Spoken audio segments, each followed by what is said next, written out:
Olá, seja bem-vindo, seja bem-vinda a mais um episódio do Pergunta pra Missai, onde você vai ter respostas a perguntas que muitos enfermeiros fazem sobre várias temáticas da enfermagem relacionada a SAI e a processo de enfermagem. E hoje eu vou falar sobre as 10 principais perguntas que me fizeram nos últimos tempos sobre diagnóstico de enfermagem. Então, se você tem interesse nesse assunto, você precisa ficar nesse vídeo. Vem comigo!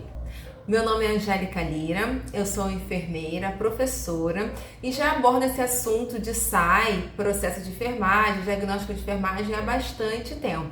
Então, eu queria falar para vocês aqui que o meu principal objetivo é estar colaborando com o crescimento da enfermagem. Qualquer dúvida que vocês tenham, pode colocar nos comentários, pode me mandar por direct, tá bom? Que eu vou tentar ajudar e colaborar da melhor forma. Mas eu não sou dona da verdade, eu não sei tudo, né? Eu já sei muita coisa porque eu trabalho com isso. Mas, se tiver alguma coisa que eu não consiga responder, a gente descobre junto, tá bom? Bem, então vamos à primeira pergunta. O que eu faço se onde trabalho não se levanta diagnósticos de enfermagem? Bem, se você é enfermeiro e aonde você trabalha você não levanta, você não é cobrado, você precisa entender que você não precisa ser cobrado para levantar os diagnósticos de enfermagem do seu paciente. Por que isso, gente? Percebam, a função do enfermeiro é exercer um cuidado. E esse cuidado, ele só vai acontecer a partir do momento em que o enfermeiro encontra um motivo para trabalhar. Ele encontra algo para fazer, um problema que ele tem que resolver. Então, se você não levanta diagnóstico de enfermagem, você na assistência praticamente não faz nada.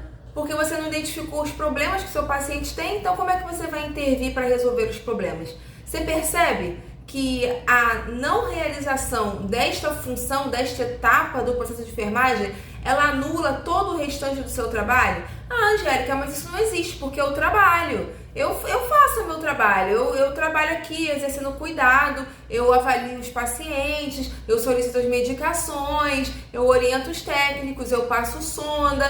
Tudo bem, você faz isso, mas você não está provando que você faz isso de forma científica, com uma metodologia. Então você está enfraquecendo a sua profissão, você está se desvalorizando. Você, enquanto cientista, você está deixando de atuar ali com cientificidade, com ética, tá? E com certeza você vai deixar a desejar na sua assistência por não levantar os diagnósticos de enfermagem. Porque se você levanta esses diagnósticos, você consegue ser capaz de identificar problemas que talvez antes você não tinha percebido. Então, esse é o principal objetivo do levantamento do diagnóstico de enfermagem, né? Que é a segunda etapa do processo. É você identificar problemas para que você possa pensar em como resolver. Ah, mas eu já identifico o problema. Beleza, mas você escreve, você prova que você levanta problemas? Porque isso é uma capacidade sua, uma competência. Você estudou para conseguir fazer isso. E quando você não está mostrando em lugar nenhum que você fez, você não está mostrando o seu trabalho. Então, percebam a gravidade de quando você não levanta os diagnósticos de enfermagem aí no teu local de trabalho, tá? Ah, mas a minha gestão não me obriga a fazer isso. Isso não tem a ver com cobrança, tá? De chefia. Isso tem a ver com postura ética e profissional do enfermeiro. Tá lá na lei do exercício profissional, tá nas resoluções federais do COFEM, tá no código de ética. Então a gente não tem como fugir disso, tá, gente? Enfermeiro é obrigado a levantar diagnósticos de enfermagem. Se não levanta, está passível, inclusive, de sofrer um processo ético, né? E aí já sentiu a gravidade disso. Próxima pergunta: qual a melhor taxonomia para usar na prática? Isso eu respondo sempre. Por quê? Aqui no Brasil existem duas taxonomias muito famosas, que é a ANANDA e que é a CIP. Tá? A ANANDA, ela não é a única taxonomia que existe, tá? Ela não é a taxonomia que representa a linguagem da enfermagem, a taxonomia mais importante. Não. A ANANDA é uma taxonomia muito utilizada. Por quê? Porque, gente, já tem décadas que as enfermeiras norte-americanas começaram a desenvolver listas de problemas de enfermagem. Então tudo começou com elas. Então é uma taxonomia muito antiga. Estou falando da ANANDA. Mas a CIP, mesmo sendo uma taxonomia nova, ela começou aí a ser desenvolvida em 96. Comparado à NANDA, é uma taxonomia bem novinha. A NANDA se remete aí lá para a década de 70, sei lá, bem mais antiga. Então, assim, não existe uma melhor do que a outra. Existem as características de cada uma. Você pode até mesclar as duas. Por quê? Porque muita gente não sabe disso, mas vale a pena sempre estar esclarecendo a diferença dessas taxonomias. NANDA, ela é uma taxonomia internacional, né? Porque ela se ajustou aí às linguagens do mundo todo. Então ela é usada em muitos lugares do mundo, beleza. Só que ela não foi aceita pela OMS como a taxonomia, como a linguagem oficial do mundo da enfermagem. Então, quando isso aconteceu, o Conselho Internacional de Enfermagem, que existe, isso aí, não sabia, né? Existe o Conselho Internacional de Enfermagem. Esse conselho entendeu que precisava fortalecer a enfermagem internacionalmente, como um todo. E aí ela entendeu que para uma profissão científica da saúde, a gente tem que ter uma linguagem padronizada. Todo mundo tem que entender o que o outro está falando. E aí a OMS, ela aceitou inserir lá nos padrões de linguagem de saúde, igual ao CID, da medicina, ela aceitou inserir a CIP. Então, por que a CIP? Porque a CIP, ela fez um estudo de várias taxonomias importantes no mundo todo, não só a NANDA dos Estados Unidos, mas taxonomia canadense, alemã, inglesa, japonesa. Ela pegou várias taxonomias que eram muito utilizadas no mundo todo e fez um estudo, juntou todas elas e criou uma taxonomia internacional que é gratuita, diferente da NANDA, que dependendo da forma como você quiser usar, você como gestor, você precisa inclusive pagar direitos autorais. Então, essas são as diferenças, assim. A CIP, ela é mais fácil de ser utilizada, no meu ponto de vista. Por quê? Porque ela não cobra fatores relacionados a características definidoras, como a NANDA fala que a gente tem que fazer. Hoje em dia, nas edições mais novas, a NANDA também fala que a gente não precisa escrever. Na verdade, a gente precisa utilizar os fatores relacionados e as características definidoras, mas a gente não precisa escrever mais. Ela fala que não recomenda isso porque diminui a acurácia do diagnóstico, né? Assim, o diagnóstico fica mais frágil se você não coloca as causas nem os sinais e sintomas, mas hoje em dia ela fala que a princípio não precisa, né, para sua prática ali no dia a dia. E a CIP? A CIP é mais fácil porque ela fala que você precisa usar os eixos da CIP para poder levantar um diagnóstico e fazer intervenções e também escrever resultados esperados. Mas para os diagnósticos de enfermagem, a gente tem somente a necessidade de usar dois eixos, basicamente, que é o foco do diagnóstico e o julgamento do enfermeiro. Então, em qualquer uma das duas, você pode usar isso, só isso, tá? Para otimizar mais o seu tempo. Então, se eu quiser falar sobre uma paciente que está com uma alimentação alterada, que está desnutrida, né? Desnutrição não é um diagnóstico de enfermagem a princípio, é um diagnóstico médico. Então, eu posso falar nutrição desequilibrada, nutrição alterada, menos do que as necessidades corporais, que é isso que está lá no diagnóstico da NANDA, como a definição, se eu não me engano. Então, é isso que você tem que fazer. Coloca o foco do teu problema e o teu julgamento. A amamentação, eu sou enfermeira obstétrica, eu vejo lá que o bebê está com dificuldade para amamentar. Eu vou avaliar qual é a causa, mas a princípio eu já estou vendo o foco da enfermagem alterado, que é a amamentação. O que é foco da enfermagem? É aquilo com que a gente tem que se preocupar. Tudo que a gente tem que se preocupar é um foco da enfermagem, tá? Então eu vou escrever que a amamentação está ineficaz. Então, ó, é um foco do diagnóstico com o julgamento do enfermeiro, tá bom? Então, nas duas você pode fazer basicamente agora a mesma coisa, sendo que na NANDA a recomendação é de que você utilize o diagnóstico completo. O diagnóstico da NANDA são 4 tipos de diagnóstico e o diagnóstico mais completo é utilizando o título do diagnóstico, mais os fatores relacionados, mais as características definidoras. Qual dos diagnósticos que mais tem num paciente hospitalizado? Nossa, gente, isso aí varia muito, né? Porque cada paciente está internado por um motivo diferente. Então, pacientes que estão na clínica médica têm um perfil, pacientes que estão na cirúrgica têm outro perfil, pacientes que estão na pediatria têm um outro perfil, paciente que é idoso paciente que é mulher. Então, cada cliente vai apresentar um diagnóstico de enfermagem específico. Não quer dizer que só porque está internado que vai ser tudo o mesmo diagnóstico. Existe um padrão? Existe um padrão, né? Que não é para ser engessado, mas vamos lá. Se a gente tem um paciente internado, ele está num ambiente que é fora da casa dele. E a gente sabe que o ambiente hospitalar é um ambiente altamente contaminado. Então, se esse paciente está dentro de um hospital, está precisando ficar lá dentro, ele tem um fator de risco aí, que é o risco para infecção. Ponto. Sempre vai ter. Isso aí pode ser idoso, mulher, criança, todo mundo. Está internado, vai ter risco para infecção. Principalmente por causa de quê? Por causa dos acessos que a gente coloca nesse paciente, por causa das medicações que a gente administra nele, por causa da forma que ele é tocado, que ele é examinado por vários profissionais ao mesmo tempo, e aí ele corre o risco de ter infecção cruzada. Então, o risco de infecção é um diagnóstico que você sempre vai encontrar em paciente hospitalizado. Você não vai estar errando se você escrever esse diagnóstico, tá? Agora, só escrever esse diagnóstico é o suficiente? Não, não é. Você tem que pensar em intervenções. O que eu faço nesse cliente que é relacionado ao combate, à resolução ou à redução deste problema de enfermagem, que é risco de infecção, tá? Então, o que eu faço? Eu vou prescrever lá na prescrição as coisas que eu faço para esse diagnóstico. Risco de queda. Todo paciente que está internado tem risco de queda. Isso está preconizado lá pelo Ministério da Saúde, nas políticas de segurança do paciente.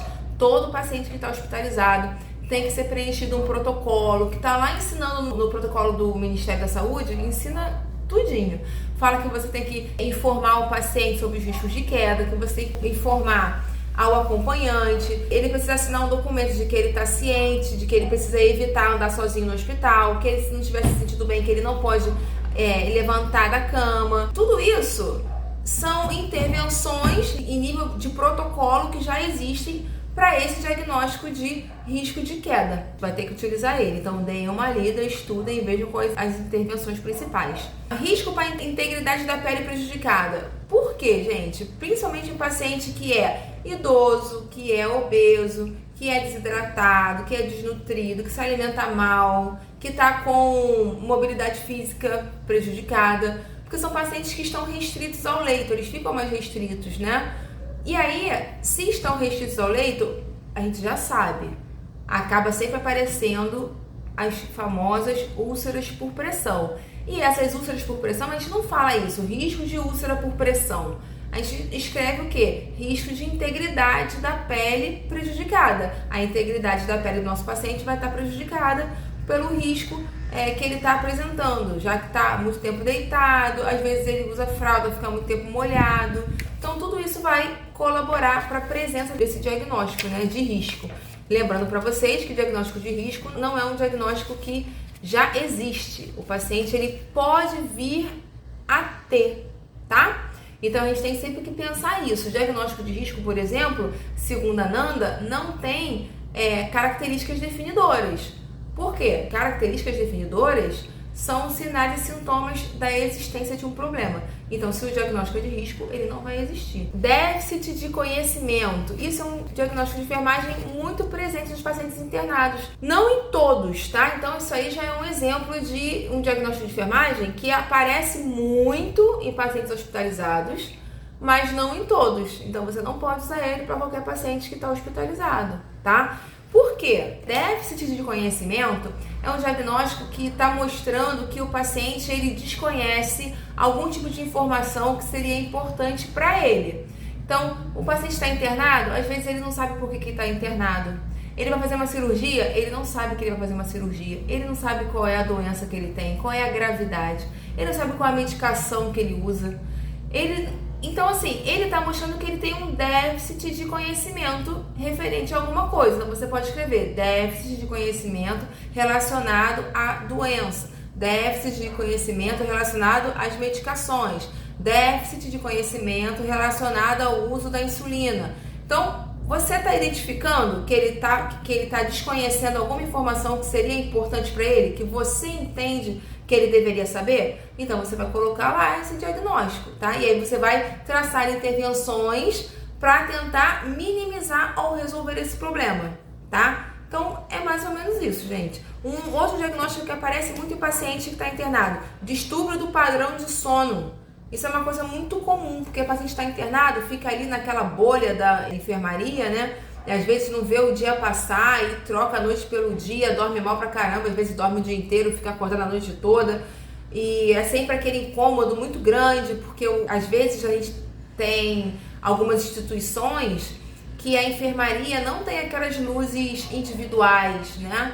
É muito legal quando você está numa enfermaria e você pode deixar a enfermaria apagada e acender só aquelas luzezinhas ali do leito, que aí você não incomoda os outros pacientes.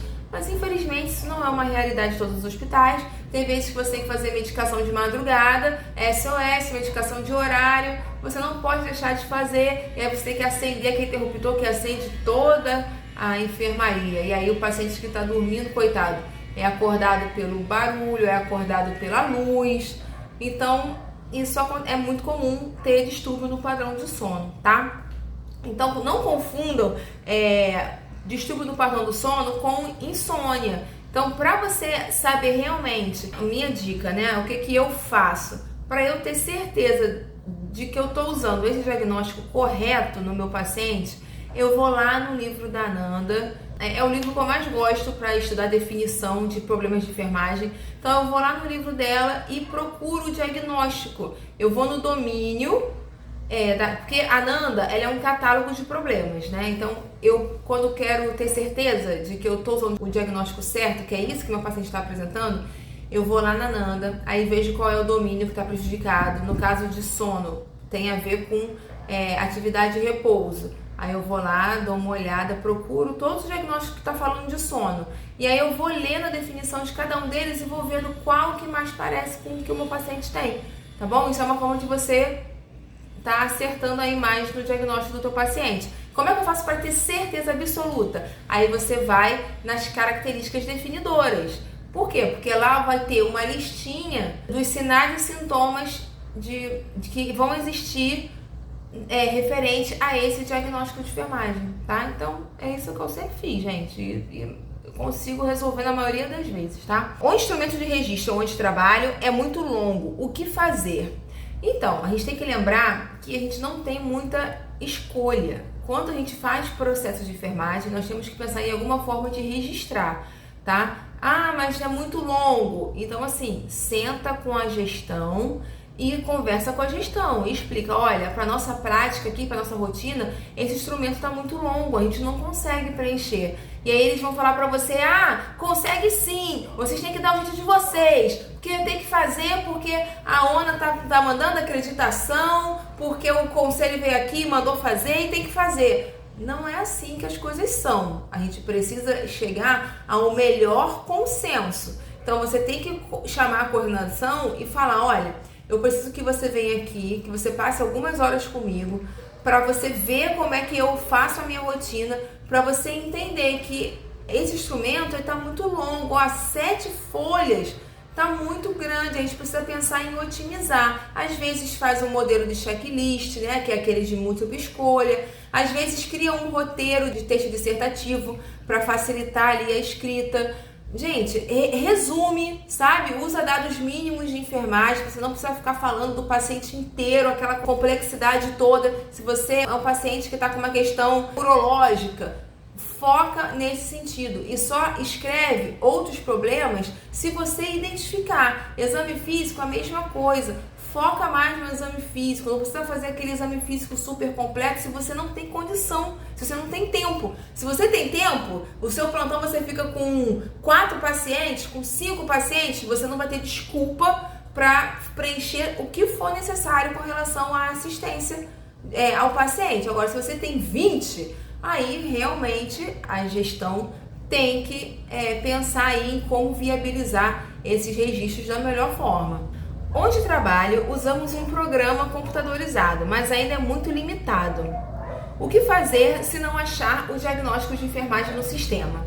Então, aqui no Brasil já existem muitos prontuários eletrônicos, né, com os programas instalados com uma listagem aí de diagnósticos de enfermagem. Esses programas eles são limitados, por quê? Porque eles não viabilizam o registro do processo de enfermagem por inteiro, completo.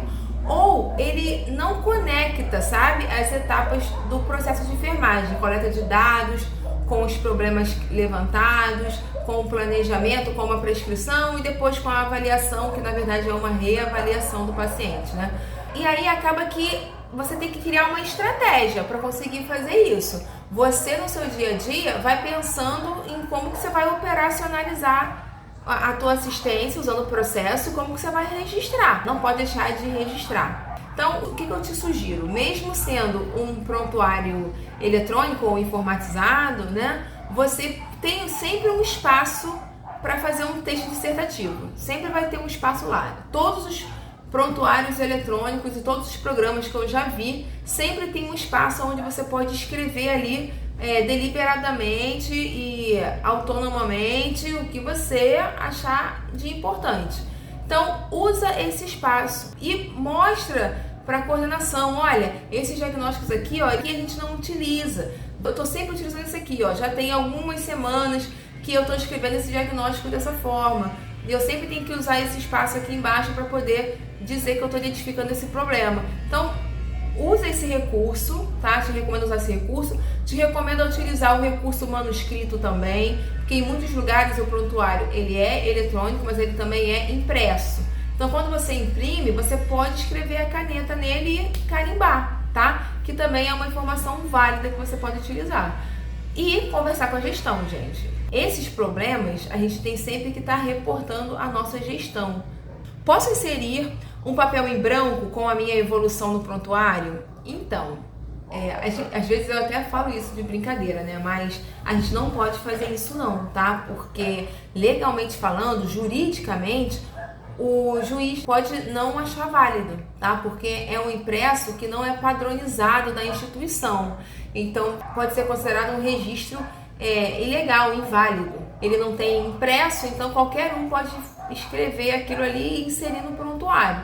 Então, qual é o correto? Como é que você pode fazer isso? Oficializar isso?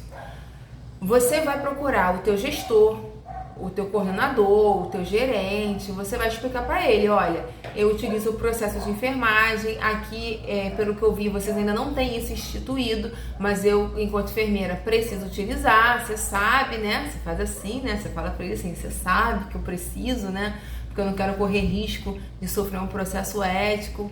E se a fiscalização vier aqui, ela também vai cobrar, né, o registro do processo de enfermagem. Então eu tô precisando achar uma forma de registrar isso no prontuário. E eu não tenho. E aí ela vai te dar uma solução. Vocês vão ter que chegar a um acordo. Ela vai precisar te dar um instrumento que já é utilizado, já é padrão no prontuário, e te dar um espaço ali para você escrever. Ou vai criar um instrumento mesmo de registro do enfermeiro, né, ou técnico de enfermagem, para poder garantir o teu direito de escrever, tá? Porque isso é um direito seu e ninguém pode tirar isso. Eu já passei por situações onde o enfermeiro falou para mim que não escrevia no prontuário porque o médico não queria, tá? Porque os médicos não querem que a enfermagem evolua. Eu já ouvi isso. Então, assim, não se omitam, sabe? Não se reprimam. Porque se você faz isso, você está se enfraquecendo, você está sendo permissivo, você está enfraquecendo a enfermagem e você está correndo o risco de sofrer um processo ético, ou um processo civil, ou um processo criminal, tá? Então, isso tem muita gravidade, gente. Escrevam. Se você não tem onde escrever, procura a tua direção e escreva. Ah, mas mesmo assim, foi a gerente que mandou, ela não quer que escreva no prontuário. Então, se fosse você, procurava um outro lugar para trabalhar, tá? Porque esse lugar aí não tá te dando condições adequadas de trabalho enquanto enfermeiro, e eu ainda fazia uma denúncia, tá? Porque você precisa fazer uma denúncia tanto para o Ministério Público quanto para o seu conselho regional. Isso é uma obrigação sua, tá? Que tá sabendo essa situação, e se não falar para as autoridades pertinentes, você está sendo conivente. Então, isso também tem muita gravidade. E uma coisa importante para falar para vocês. Toda instituição de saúde, ela tem a comissão de prontuário. E essa comissão de prontuário é quem, junto com a direção e com os gestores, né, das equipes, eles desenvolvem os instrumentos de registro. Então, você pode procurar a comissão de prontuário, conversar com a comissão de prontuário, conversar com o teu coordenador, vocês dois irem na comissão de prontuário, porque muitas das vezes os prontuários, principalmente no SUS, às vezes esses prontuários eles são muito bagunçados, sabe? Às vezes existem já instrumentos de registro padronizados, instituídos lá na instituição, mas não são disponibilizados e aí as pessoas não usam, tá? Infelizmente isso acontece. E na rede privada também, né? Na saúde suplementar. Sou coordenadora e meus enfermeiros não escrevem os diagnósticos de enfermagem, pois dizem não ter tempo. Como que eu resolvo isso? Então, você vai resolver isso junto com a tua educação permanente ou sua educação continuada, tá? O serviço de educação profissional que você tem aí da tua empresa, do teu hospital. Por quê? Porque isso é uma questão cultural. Os enfermeiros no Brasil, não vou falar todos, né? Mas boa parte dos que eu, inclusive, já interagi ao longo de mais de 10 anos, eles sempre vão falar isso. Eles sempre vão falar que estão sobrecarregados, porque estão mesmo, isso é uma verdade, né? E que não tem tempo. Mas a gente precisa entender que nós somos os profissionais, nós que somos os responsáveis para resolver, inclusive, esses problemas. Então, se você não tem tempo, você tem que parar para analisar se você está fazendo uma boa gestão do seu tempo. Porque eu tenho já trabalhei em realidades muito difíceis, muito ruins, e eu sistematizava o cuidado e usava processo de enfermagem e registrava, tá? Então, assim, eu não acho que isso seja a desculpa perfeita para tudo. Os seus enfermeiros, eles precisam só ter condições de fazer esse registro, de levantar esses diagnósticos. Só que levantar diagnóstico de enfermagem não é uma coisa fácil, tá? Não é uma coisa impossível de se realizar, mas também não é uma coisa fácil. Se você não pratica, o seu raciocínio clínico, ele não funciona bem. Então, você precisa mudar a cultura desses enfermeiros. Você só muda a cultura como? Fazendo treinamento, fazendo capacitação, fazendo sensibilização, fazendo evento, fazendo o famoso trabalho de formiguinha, de mudança comportamental. E para isso, a educação permanente é quem vai estar ali do teu lado te ajudando, tá? E outra coisa, não adianta você querer criar um instrumento sinistro, maravilhoso e obrigar o teu enfermeiro da ponta a utilizar. Ele não criou esse instrumento contigo, ele não participou da construção, ele tem as críticas deles, as ponderações, a realidade da prática deles. Então você precisa trazer eles para essa conversa. Olha, eu preciso adequar o serviço de enfermagem aqui, porque senão nós estamos correndo o risco de sofrer o processo ético, nós estamos correndo o risco de irmos parar no Ministério Público, e não vai ser eu sozinho, seremos todos nós, todos os enfermeiros da equipe. Então a gente precisa resolver isso de alguma forma, gente. Então vamos conversar, vamos sentar e vamos discutir qual é a melhor forma. E na maioria das vezes, gente, pela minha experiência com auditoria, com adequação do serviço, com implantação de SAI nos hospitais, na maioria das vezes, esses processos são os que melhor funcionam. Como usar o NIC e o NOC com a Nanda? É obrigatório o uso do livro? Então, quando eu uso o NIC e o NOC com a Nanda, eu estou usando as taxonomias NNN, né? Essas taxonomias, elas têm sim o livro para você usar de base, mas não é obrigatório você ter o livro para utilizar. Mas eu recomendo muito que você leia, tá? Por quê? Porque é tudo conectado, então facilita muito o uso.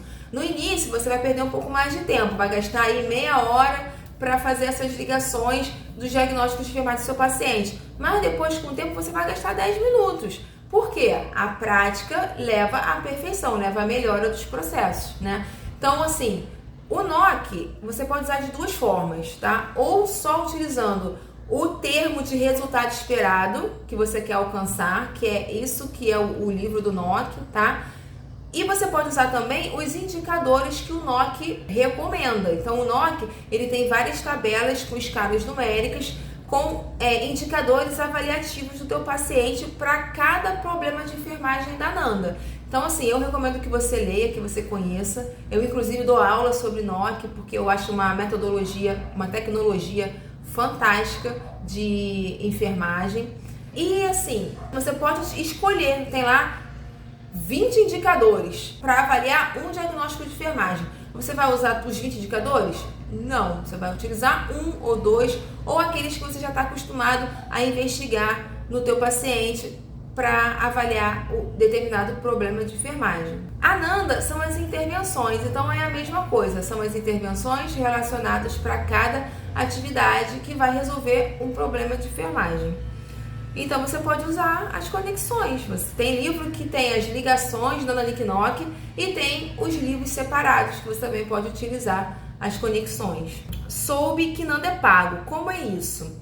Então, a Nanda é paga quando você vai utilizar ela informatizada. Quando você coloca ela num sistema informatizado para um conjunto de leitos, a instituição ela é obrigada a pagar direitos autorais da Nanda. Então, já existem programas informatizados de prontuário que já tem, às vezes, o pacote da Nanda inserido ali naquele valor. Então, quando você compra esse programa para utilizar, você já tem ali os diagnósticos de Nanda disponíveis. Então, você já está meio que pagando, porque a empresa que criou o programa já está pagando os direitos autorais para Nanda. Fora isso, você que é enfermeira e vai utilizar ali no dia a dia da tua evolução, no teu registro, né? Você já não tem tanta essa preocupação não, tá, gente? A Nanda fala que tem que acionar ela, que dá ciência e tal, mas já não é uma coisa tão obrigatória. Mas tem lá todas as situações onde a Nanda recomenda que você entre em contato com ela. Se você for publicar um livro, por exemplo, e for usar a Nanda, ela recomenda que ela solicita que entre em contato com ela. Tem lá um capítulo do livro da Nanda que fala sobre todas essas situações, tá? Mas só é pago mesmo nesse sentido, de uma instituição que vai estar ganhando, vai estar lucrando, né? Qualificando a assistência de enfermagem. E aí ela está usando uma ferramenta que é de uma associação de enfermeiras norte-americanas que quer receber os direitos autorais, tá bom? Mas você pode comprar o livro ou baixar o livro pela internet, que isso daí você não paga, né? Se você baixar pela internet, você não paga. Se você comprar os livros, como eu gosto de comprar, porque eu gosto de ter alguns livros à minha disposição para usar, aí você compra o livro que aí você vai poder usar. Enquanto enfermeiro, não tem problema. CIP também é paga? Onde acha a CIP? Então, a CIP você acha o catálogo dela na internet também, disponível gratuito, tá? A CIP não é paga, tá bom? Porque ela é uma taxonomia internacional desenvolvida justamente com este objetivo de ser gratuita. Então, esse é um dos motivos por que ela foi criada. E você encontra ela em 2 lugares, que eu sei que a gente encontra porque eu já encontrei. No site do Conselho Internacional de Enfermagem, tá? E também no site da ABEM, tá? No site da ABEM a gente também consegue encontrar a taxonomia da CIP. Tem várias versões, tem várias edições, né? Então procura aí baixar a última edição, tá? Se eu não me engano, deixa eu ver se ela tá aqui. Aqui, ó. Essa aqui é a última, tá? Normalmente vem esses 2 livrinhos aqui, ó. Esse daqui falando o contexto histórico e explicando como é que ela foi criada. E esse daqui que relaciona o catálogo dos problemas de enfermagem, intervenções e resultados, baseado na teoria de Wanda Horta, tá bom? Eu acho bem legal. Bem, gente, é isso. Eu acho que foram as 10 perguntas que eu selecionei, as últimas perguntas que as pessoas têm me perguntado sobre o diagnóstico de enfermagem, tá bom? Foi um prazer estar com vocês, estou aqui à disposição com o principal objetivo de crescer a nossa profissão, né? Nos conscientizarmos, nos valorizarmos e mostrarmos a que viemos, tá bom? Um grande beijo. E se você concorda comigo, eu vou te pedir para você compartilhar esse vídeo com outros enfermeiros e curtir, tá bom? Porque isso ajuda a disseminar informações que realmente são úteis para a enfermagem, né? Porque a gente dissemina aí tanta piada, tanta coisa divertida, tanta coisa engraçada, mas temos que ter a consciência de que é importante que a gente compartilhe também informações que vão nos desenvolver, que vão nos fazer crescer enquanto enfermeiros. E isso só através do conhecimento, tá bom? Foi um prazer, gente. Até a próxima. Tchau.